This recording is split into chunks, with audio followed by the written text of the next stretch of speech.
इकट्ठा रहो, अपने सवालों को समझो और उन पे लड़ने की आदत डालो। और बड़ी बात तो ये है कि 2 साल बाद चुनाव है, इकट्ठा होकर अगर वोट कर दोगे तो ये सब दिल्ली से भाग जाएंगे, किसानों का राज होगा, किसी से कुछ मांगने की जरूरत नहीं होगी। अभी यूपी में जो इलेक्शन हुआ उसका नतीजा नहीं आया है, पर मैं पश्चिमी यूपी का बता रहा हूं, जहां मैं घूमा हूं इस सवाल को लेके, किसी गांव में कोई मिनिस्टर घुस नहीं पाया। लोगों ने कहा कि हमारे यही मताजी हो, हम जब धरने पे बैठे थे तब कहां थे तुम? स्मृति ईरानी को तो कई किलोमीटर दौड़ाया उसकी गाड़ी। तो मैं ये निवेदन करना चाहता हूं कि राज बदलो, अपना राज बनाओ, इकट्ठा रहो। लोग तुमसे भीख मांगेंगे, तुम्हें भीख मांगने की कोई जरूरत नहीं है।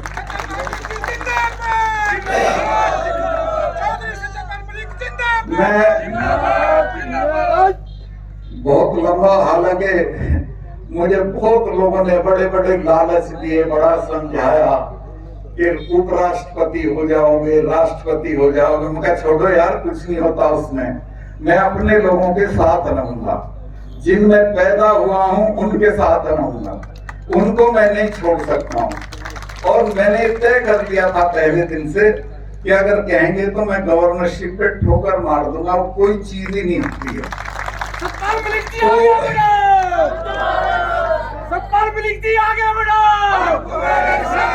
अब मैं आप में से शराब तो जरूर पीता होगा कोई ना कोई। उस भाई के संदर्भ में मैं निवेदन कर, तो खुमार अगले दिन 12 बजे तक रहता है। तो इसी तरह मुझको कश्मीर की खुमारी है, इसलिए मैं कश्मीर का भी जिक्र करूंगा, क्योंकि मैं वहां गवर्नर था और वहां एक धारा थी, धारा 370। महबूबाई कहती थी कि ये हटेगी तो खून की नदियां बह जाएंगी। फारूक अब्दुल्ला कहता था कि कोई झंडा उठाने वाला नहीं मिलेगा, और तरह तरह से डराते थे। और दिल्ली वाले जो हमारे अफसर हैं वो डरे रहते थे इनसे। मैंने प्रधानमंत्री को कहा कि मैं सिफारिश भेज रहा हूं, मेरी सिफारिश पे होता था वो, आप इसको राज्यसभा में पास कर दो और मेरी जिम्मेवारी है, अगर कुत्ता भी भौंक जाए और आप हैरत करोगे कि वो हटी दफा, सारे नेता गिरफ्तार हुए, चिड़िया नहीं बोली। और मेरे पूरे कार्यकाल में मुझे एक भी कारतूस फायर नहीं करना पड़ा। सब मैंने लोगों को डरा रखा था कश्मीर के कि तुम क्या कर लोगे, तुम पे 200 लड़के हैं, ये हमारी फौज का एक हफ्ते का काम है और हम दुनिया की नंबर 2 नंबर 3 की फौज है, उससे लड़के क्या हासिल करोगे? बातचीत से तुम सब हासिल कर सकते हो। उसका नतीजा ये हुआ कि कश्मीर की जनता ने उस बात को समझा और 370 हटने के बाद भी वहां कुछ नहीं हुआ। किसी को यकीन नहीं था। मैं जिस दिन अगले दिन सुबह मुझे चिट्ठी भेजनी थी अमित शाह जी को, मैंने चीफ सेक्रेटरी को बुलाया और कहा कि ये चिट्ठी भेजनी है कल। बोला क्यों? अगर 370 हट रही है तो बोला जी ये तो 1000 आदमी मारना पड़ेगा। मैं कहा क्यों? कह ली यहाँ तो रिवाज है, यहाँ तो जब बुरहान वानी मरा था तो 150 आदमी मरा था, तो थानों पे चढ़ जाएंगे, तो हथियार छीन लेंगे और आप भी अपनी सिक्योरिटी में से कश्मीरियों को हटा दो। मगर तुम बेवकूफी की बात मत करो, मेरी सिक्योरिटी में यही रहेंगे और मैं इस 370 को हटा के दिखाऊंगा। कुछ नहीं होने का, कुछ भी नहीं हुआ, चिड़िया नहीं मरी, कुत्ता नहीं भौंका और ये नेता शाम को उठवा के मैंने जेल में भेज दिए। लोगों का ये जरूर आया मेरे पास फोन के साहब अभी ने छोड़ियो मत समझे आप। तो मैं तो बल्कि इस बात से नाराज था कि प्रधानमंत्री ने छोड़ के और बुला के चाय पिला दी जिसकी कोई जरूरत नहीं थी। शेख अब्दुल्ला 10 साल जेल में रहे थे, ये तो साल ही भर हुआ था इन्हें, तो ये बदनाम थे। मैंने लोगों को कहा कि आपके बच्चे मरते हैं, इनका तो कोई मरता नहीं है, अब के इनको देखने दो। तो कह रहे नहीं वे वो दफा 370 भी हट गई, 27 भी हट गई और कुछ नहीं हुआ। वहां अमन चैन है और अमन चैन रहेगा। तो मैं बहुत लंबा भाषण कर दिया। जरा खाप के जो चौधरी साहिबान हैं उनके सामने सर झुकाते हुए ये कहना चाहता हूं कि आज तो मैं सम्मान कराने आया हूं, लेकिन कभी आपकी लड़ाई होगी तो सबसे पहले आऊंगा। जब आप कभी भी कोई संकट पड़े तो मुझे याद कर लेना। आज मुझे इस बात का अफसोस है कि मैं चबूतरे पे नहीं जा पा रहा हूं, लेकिन फिर किसी वक्त जब वो चबूतरे का काम निबट जाएगा वहां भी जाऊंगा। और ये जो हमारी खापें हैं इनको बड़ा बदनाम करते हैं अखबार के लोग, ये हमारी ताकत है। औरंगजेब से लेके बहादुर शाह जफर तक सबकी चिट्ठियां मौजूद हैं हमारी। दादाजी कौन सी है वो? हाँ, सोरम खाप मुजफ्फरनगर में। सबने हमें आजादी दे रखी थी कि अपने फैसले ये खुद करेंगे। और हमारा जो मलिकों वाला टाइटल है ये बादशाह ने दिया था इसलिए कि ये अपना जो फैसले हैं वो अदालत में नहीं खुद करेंगे और वो फैसला माना जाएगा। तो ये खाप हैं, इनकी ताकत बढ़ाओ, इनके चौधरियों का सम्मान करो और आपस में इकट्ठा रहो। ये जो छोटी मोटी चीजों पे अलग अलग का लेके बैठना ये अच्छा काम नहीं है। कोई भी हो, मैं सबको कह रहा हूं, ना तो हम पे महल हैं, ना हम पे राजस्थान वालों की तरह हवेलियां हैं कि उनकी मरम्मत करके होटल खोल देंगे। हम पे तो कुछ है ही नहीं, छोटी छोटी जमीन है और इसको भी आप लड़के खोलोगे तो कहीं नहीं पहुंचोगे। मैं एक बात और निवेदन करना चाहता हूं, तुम पैदा भी नहीं होने देना चाहते, इनको पैदा भी होने दो और इनको कॉलेजों में भेजो। मैं गवर्नर था बिहार में, फिर था उड़ीसा में, फिर था कश्मीर में, सब जगह मैं कन्वोकेशन पे बुलाया जाता था। और आपको ये जान के हैरत होगी कि अगर 22 गोल्ड मेडल होते थे तो 18 लड़कियों के होते थे, 4 लड़कों के होते थे। ये जहां भी जाती हैं, चाहे वो खेल कूद हो, मैंने तो कहा लड़कों से, मैं यार संभल जाओ, तुम पे तो रोटी भी पानी नहीं आती है, तुम कैसे करोगे? कुश्ती का मेडल ये लेंगी, कबड्डी का ये लेंगी, मुक्केबाजी का ये लेंगी, तुम क्या करोगे? तो ये अगर इनको पढ़ाओगे तो बहुत दूर तक जाएंगे। ये इनकी शिक्षा करो, अच्छी जगहों पे भेजो, और शादी होती रहेगी, पहले इनकी पढ़ाई पूरी कराओ। ये पढ़ के अफसर बनेंगी, तुम्हारा नाम ऊंचा करेंगे। इसके अलावा जो आपके लड़के हैं, एक तो मुझे बहुत तकलीफ होती है, पता नहीं आपके यहाँ क्या है, हमारे यहाँ तो वो 40 गांव की चिट्ठी फाड़ देते हैं जब बुढ़ा मरता है। मैंने कहा भाई क्या कर रहे हो? ये 40 गांव के लोगों को खाना खिलवा के सूरजमल हो जाएगा क्या? कर्जे में लदे हुए हैं, लेकिन चिट्ठी 40 गांव की फाड़ते हैं। ये रिवाज बंद करो, दहेज बंद करो, अपने बच्चों को बढ़िया से बढ़िया जगह पे पढ़ाओ, और खासतौर से लड़कियों, ये बहुत दूर तक जाएंगी और आपका नाम ऊंचा करेंगी। अभी तो मैं देखता हूँ खेलों में भी, कल मैं देख रहा था, कल हमारी लड़कियां हॉकी में खेल रही थी स्पेन के मुकाबले। सारी गरीब घरों की बच्चियां थी, सारी ट्राइबल इलाकों की बच्चियां थी, और मेरा सीना गर्व से फूल गया जब वो फटाफट गोल कर रही थी। ये लड़के तो हमारे ऐसे ही हैं, फिसड्डी। पर फिर भी मुझे अफसोस होता है कि इन्हें तो ये तो दारू पकड़ लेते हैं बहुत जल्दी और बर्बाद हो जाते हैं। लेकिन ये बच्चियां दूर तक जाएंगी, इनको आप पढ़ाओ, अच्छी जगहों पे पढ़ाओ। ये 40 गांव की चिट्ठी फाड़ना बंद करो, दहेज बंद करो, आपस में झगड़े बंद करो, आपस का जो किसी भी तरह का विवाद है उसे पंचायतों में खाप में निपटाओ, और इकट्ठा होके रहो, तो तुम्हें कोई नहीं हरा सकता। आपने देख लिया, इस किसान आंदोलन में देख लिया, सिर्फ एकता की वजह से तुम्हारा कुछ नहीं बिगड़ा। और बड़ी चीज ये हुई कि इससे पहले ना सिखों को ये पता था कि हम उनके हैं, ना हमें ये पता था कि ये हमारे हैं। अब तो हम 1 और 1 11 हो गए, हमारा कोई कुछ नहीं बिगाड़ सकता। आप सिर्फ इकट्ठा रहो और अपने बच्चों को तालीम दो, दुर्व्यसन से बचो और आगे बढ़ो।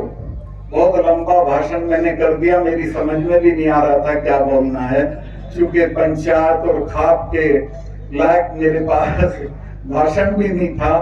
खैर मैंने अपना काम चला लिया है, कोई गलती हुई हो माफ करना। इन खापों का जो खाप यहाँ आई 100 की 100, कभी इन पे कोई संकट पड़े तो मुझे याद कर लेना, मैं आपके लिए हाजिर हो जाऊंगा। बहुत बहुत धन्यवाद। जो भी सम्मान या उपाधि आपने मुझे दी है, मैं इसको वापस करता हूँ उन किसानों के लिए जो पूरा 1 साल दिल्ली की सड़कों में पड़े रहे। और दुनिया के इतिहास में कोई ऐसा आंदोलन नहीं हुआ कि जिसमें चिड़िया ना मारी गई हो और जिसने अपना उद्देश्य हासिल कर लिया। मैं जब देखता था अपने लोगों की दुर्गति, उनकी परेशानी, तीनों मौसमों में, गर्मी में, सर्दी में, बारिश में, किस तरह सड़क पे पड़े हुए थे। बड़े बड़े चौधरी जिनकी 40-40 गांव में बात चलती है, वो दिल्ली की सड़कों पे पड़े थे। और वहां से 10 किलोमीटर पे प्रधानमंत्री रहता है, उसने जाके उनकी कोई बात नहीं पूछी, जानकारी नहीं करी। कुतिया भी मरती है तो दिल्ली से चिट्ठी जाती है उसके लिए। हमारे 700 लोग मर गए, कोई किसी तरह का संवेदना का खत नहीं गया। जब मैं इस बात से बहुत दुखी हुआ तो मैंने तय कर लिया कि मैं गवर्नरशिप छोड़ दूंगा और मैं इनके साथ लड़ाई में शरीक होऊंगा। मैं ये बात बताने के लिए, मैं नाम नहीं बताऊंगा, मेरे दोस्त हैं जो मिनिस्टर हैं इसी सरकार में, उनके पास गया कि साहब मैं तो छोड़ रहा हूं। उसने कहा बेवकूफी मत करना, इनके लिए बोल, इनके लिए लड़, इनके धरने पे बैठ, लेकिन छोड़ना तब जब तुम्हें ये कहे दिल्ली वाले कि छोड़ दो, उससे पहले मत छोड़ना। ठीक है। तो मैं प्रधानमंत्री से मिलने गया और मैंने उनसे कहा कि साहब पता नहीं आपको शर्म आती है कि नहीं, मुझे तो बहुत शर्म आती है कि हम पदों पे बैठे हैं और हमारे पुरखे वहां बैठे हैं और उनके साथ क्या क्या हो रहा है। और मैं कहूं उन्हें तो आप उनसे बात करके इस मामले को निपटाएं, चूंकि की तरफ नहीं है। तो खैर मैं नहीं बताऊंगा प्रधानमंत्री ने क्या कहा, लेकिन मुझे बहुत तकलीफ हुई और मैंने तय किया कि इस लड़ाई में अब मैं आखिर तक बोलूंगा। मुझे कई दोस्तों ने सलाह दी कि अगर तुम चुप रहोगे तो राष्ट्रपति बन जाओगे, चुप रहोगे तो उपराष्ट्रपति बन जाओगे। मैंने कहा मैं इन पदों पे लात मारता हूं। राष्ट्रपति मेरे बड़े सम्मानित हैं, अभी रिटायर होंगे 4 महीने बाद, कुतिया भी रास्ता नहीं छोड़ेगी। कुछ नहीं होते ये पद, इन पदों का कोई मतलब नहीं है अगर आप अपने सवालों के लिए लड़ते नहीं हो। चौधरी चरण सिंह जी के साथ मैंने काम किया। वो ये कहते थे कि बेटा तुम्हारे वर्गों के सवाल पे जब कोई बात आए तो कुछ भी छोड़ देना, लेकिन समझौता मत करना।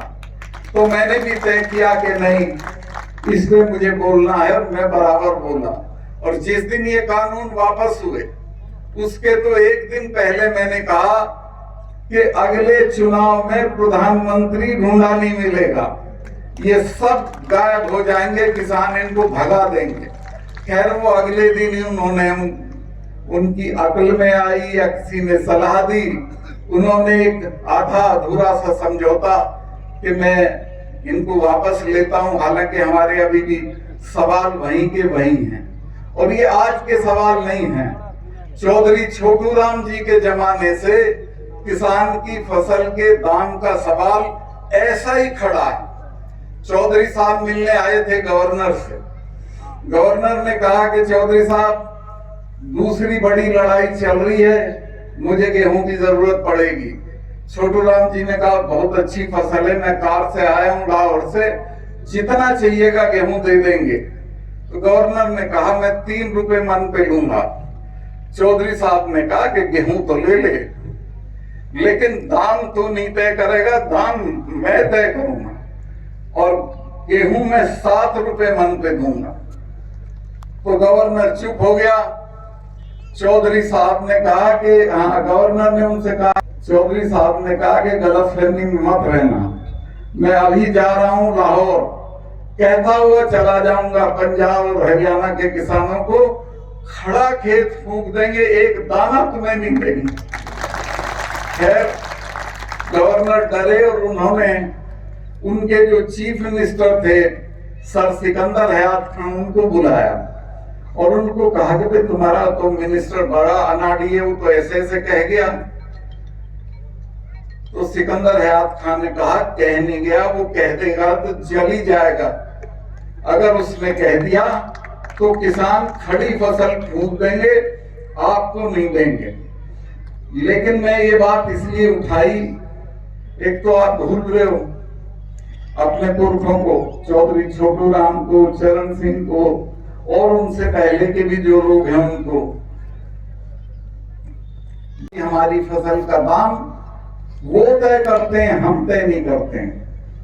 अब के ये निर्णायक लड़ाई थी कि इसमें एमएसपी लागू हो जाए तो फसल का सही दाम मिलेगा, लेकिन एमएसपी क्यों नहीं लागू हो रही? प्रधानमंत्री का दोस्त है जिसने 50 एकड़ में गोदाम बना दिया है पानीपत में, ये कानून पास होने से पहले। उसको सस्ता गेहूं चाहिए, वो आपका सस्ता गेहूं लेगा और महंगे में बेचेगा। तो ये है लड़ाई बुनियादी। मैं आपसे निवेदन करना चाहता हूं कि अब ये धरने देना छोड़ दो, अब सड़कों पे बैठना भी छोड़ दो, इकट्ठा होके अपना राज बना लो, राज बदल दो, किसी से मांगने की जरूरत नहीं। मैं तो ये गवर्नरशिप का मेरा 6 महीने 7 महीने बचा है, इसके खत्म होते ही पूरे उत्तर भारत में घूम के किसानों को कहूंगा कि एक हो जाओ, इकट्ठे हो जाओ और दिल्ली पे अपना राज बनाओ, ताकि तुमसे लोग मांगे तुम्हें मांगने की जरूरत ना पड़े। हम मांगते हैं, ये समझते हैं हम भिख मांगे हैं, ये हमें कभी दाम नहीं देते। तो खैर, ये बात मैं यहां छोड़ते हुए, एक हीर रांझा किसी ने लिखी थी कभी, उसका नाम भूल जाता हूं, किसी बुजुर्ग को याद होगा। तो उसने हमारी बिरादरी के 17 अवगुण गिनाए थे। नाराज मत होना आप। उसमें एक ये भी था कि ये अपने भाई के साथ न्याय नहीं करेगा। उसमें ये भी था कि दूसरे की जूतियों में बैठेगा, अपने के सिंहासन पे भी नहीं बैठेगा। ये भी था कि ये एकता करके नहीं चलेगा। तो मैं ये कहना चाहता हूं कि एकता के साथ रहने की कोशिश करो, रहो, इकट्ठे रहो, अपने सवालों पे लड़ो, लेकिन आपस में मत लड़ो। अगर इकट्ठा होकर रहोगे तो दुनिया में कोई ताकत नहीं है जो तुम्हारी बात इस देश में ना चले। मैं एक बात आपको ये भी बताना चाहता हूं कि इस आंदोलन के दौरान जिस दिन टिकैत का लड़का रोया, मैंने भी देखा उसे। मेरा उस परिवार से बहुत पुराना परिचय भी है और उसके बड़े भाई के हमारे मलिकों की लड़की ब्याही है, मैं तो उसे पैसे दे के आता हूं। तो मेरे से भी बर्दाश्त नहीं हुआ। मैंने 11 बजे होम मिनिस्टर को फोन किया और कहा कि ये गलत काम हो गया है, ये रोया है और इसका रोना सारे देश में दिखा दिया मीडिया ने। जींद का तो मैंने ये भी बताया कि लोग सड़क पे आ गए हैं और इसके घर में, इसके घेर में 1000 आदमी पहुंच गया। अगले दिन वहां पंचायत थी मुजफ्फरनगर में। मैं कहा अगर मुजफ्फरनगर की पंचायत में इसके भाई ने कोई हिंसा की बात कह दी तो देश में हिंसा रुकेगी नहीं आपसे। खैर, मैं उनकी तारीफ करूंगा इस बात के लिए। उन्होंने मेरे से कहा कि तुम उसको समझा दो। मैं कहा मैं नहीं समझाऊंगा, एक शर्त पे समझाऊंगा, आप अगर ये आश्वासन दे कि उसकी गिरफ्तारी नहीं होगी। उन्होंने कहा कि उसे कह दो उसकी कोई गिरफ्तारी आज नहीं होगी और वो मेरे से बात कर ले। मैंने उसे कहा, उसने इनको फोन किया, ये लाइन पे थे और इन्होंने कहा कि ठीक है, कोई गिरफ्तारी नहीं होगी, तुम अपने भाई को कह देना कि हिंसा की कोई कॉल कल की पंचायत में ना दे। उसने कहा ठीक है जी, मैं कह दूंगा। तो इस तरह टिकैत की गिरफ्तारी रुक गई। और आज मैं ये कह रहा हूं आपसे कि हमें ऐसा मत बनाओ और ऐसे मत बनो कि हमें दूसरों से मांगना पड़े। ऐसे बनो कि आपसे लोग मांगे, आपसे कहें कि ऐसा कर लो। एक जब मैं गया प्रधानमंत्री जी से मिलने, तो बहुत नक्शेबाजी में थे। मैं उनका सम्मान करता हूं, कोई बात ऐसी नहीं कहूंगा कि जिससे ये अखबार वाले ले उड़े। तो मैंने उन्हें कहा कि आप गलतफहमी में मत रहना। ये जो सिख हैं ये उठने वाले नहीं है, पहले आप जाओगे बाद में जाएंगे। ये वो हैं जिनके गुरु ने अपने लड़कों के सर कटवा दिए थे 4-4 के और समझौता नहीं किया था। और ये हमारे वाले हैं, ये तो हटते ही नहीं है किसी से। और ये दोनों अब एक हो गए। तो मैं कहा इनसे पंगा मत लो। उस सिखों के बारे में मैंने उन्हें ये भी बताया कि जब मिसेस गांधी ने अकाल तख्त तोड़ा तो उसके बाद उन्होंने अपने फार्म हाउस पे 1 महीने तक महामृत्युंजय का पाठ कराया। अरुण नेहरू उनके भतीजे थे, मेरे दोस्त थे। उन्होंने मुझे बताया कि मैंने कहा कि फूफी आप तो इन चीजों पे यकीन नहीं करती थी। तो उसने कहा भैया तू जानता नहीं है इनको, ये मुझे मारेंगे, बिल्कुल नहीं छोड़ेंगे। इन्होंने कोई नहीं छोड़ा आज तक जिसने अकाल तख्त पे हाथ उठाया। और वही हुआ। मिसेस गांधी भी गई, जनरल वैद्य पूना में गया, डायर दिल्ली में गया। तो मैंने कहा साहब किसी से पंगा लेने से पहले उस बिरादरी का मिजाज समझ लेना चाहिए ये सिखों का और जाटों का मिजाज समझ के तब इनसे आप पंगा लें, वरना मेरी राय ये है कि कुछ ले दे के इनको निपटा दो। बोले क्या हो? मगर दो काम मत करना, एक तो इन पे लाठीचार्ज मत करना, दूसरे इनको खाली हाथ मत भेजना। फिर जब वो लाल किला हुआ तो एक किसान यूनियन के नेता भी डर गए कि पता नहीं क्या बड़ा अपराध हो गया, और ऐसा पूरे देश के अखबार और मीडिया में आया कि जैसे देशद्रोह का काम हो गया हो। कहाँ झंडा फहरा दिया था भाई? वहां तो नहीं फहराया था जहां प्रधानमंत्री फहराता है। एक खंबा खड़ा था, उस पे एक लड़के ने झंडा चढ़ा दिया। मैं एक बात पूछना चाहता हूं, मैं अगर किसान आंदोलन का नेता होता तो मैं यही बात कहता कि ये बताओ, इस लाल किले पे किसका हक सबसे ज्यादा है? जिन सिखों के गुरु की तेग बहादुर की गर्दन काटी गई हो लाल किले के बाहर, उसके बच्चों का ज्यादा है या और लोगों का ज्यादा है? ठीक है।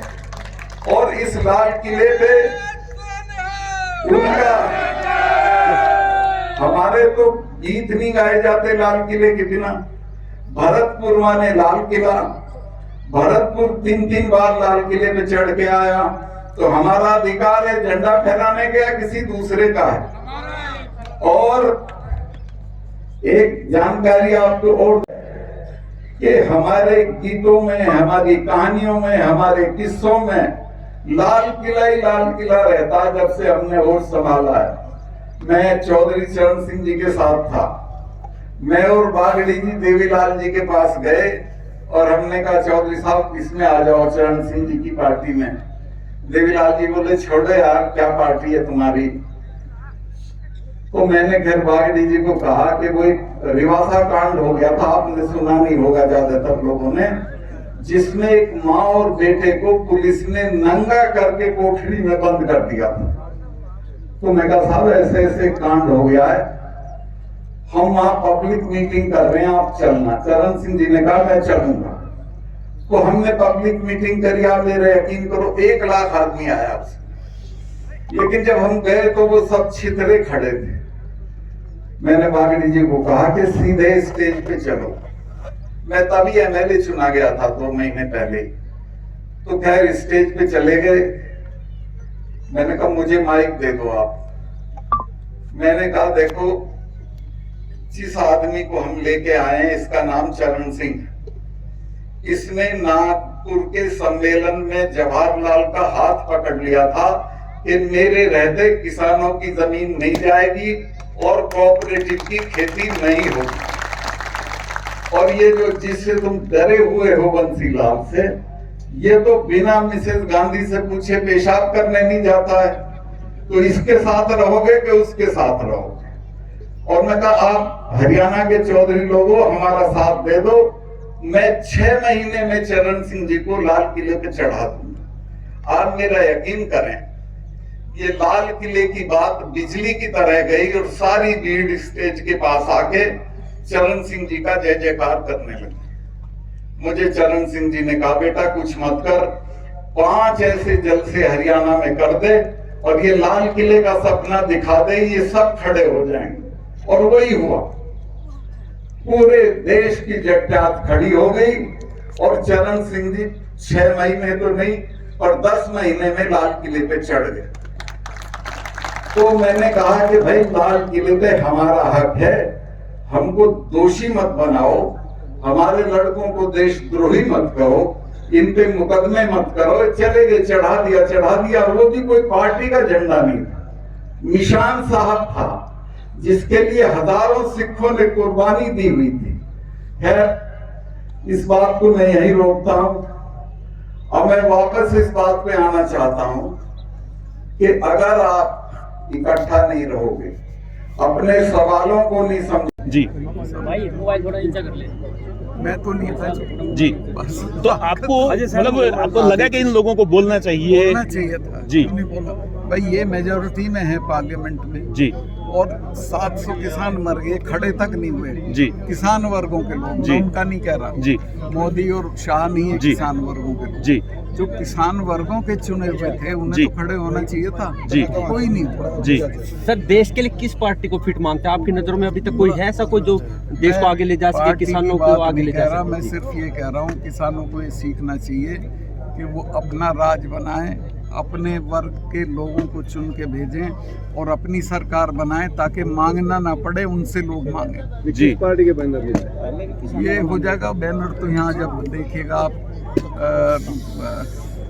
इमरजेंसी में सरकार बदली थी तो कोई बैनर नहीं था, लोग खुद खड़े हो जाते हैं, खुद हो जाएगा। जी तो मान कर चले सर, जो जयप्रकाश नारायण जैसे जो आंदोलन छिड़ा था वो देश में आने जा रहा है। 100% इस बार के पार्लियामेंट के चुनाव में आपको ये लगेगा कि नए लोग खड़े हो गए, नई पार्टियां खड़ी हो गई और वही जीतेंगी, उन्हीं की सरकार बनेगी। आप अगुवाई कर सकते हैं सर 10 महीने बाद इस आंदोलन की?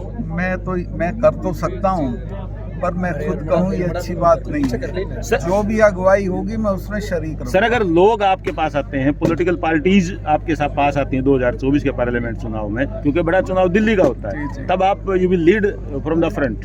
कोई जब आएगा तब मैं इसका जवाब दे दूंगा आपको। जी तो ये मान के चले कि आने वाले चुनाव में किसानों की आने वाले अहम चुनाव भूमिका में होगी। मैं गवर्नरशिप खत्म होने वाली है मेरी 7-8 महीने में, पूरी ताकत लगा के पूरे उत्तर भारत में कैंपेन करूंगा और इनको भगाऊंगा। जी सर, धन्यवाद। तो ये पद से हटा देंगे आज और पद कोई बड़ी चीज होती है? मैं कोई माँ के पेट से गवर्नर पैदा हुआ था, मुझे बिल्कुल डर नहीं लगता और कभी नहीं लगा। आज ही नहीं, पहले भी मैं छोड़ चुका हूँ ये चीज। Thank you sir.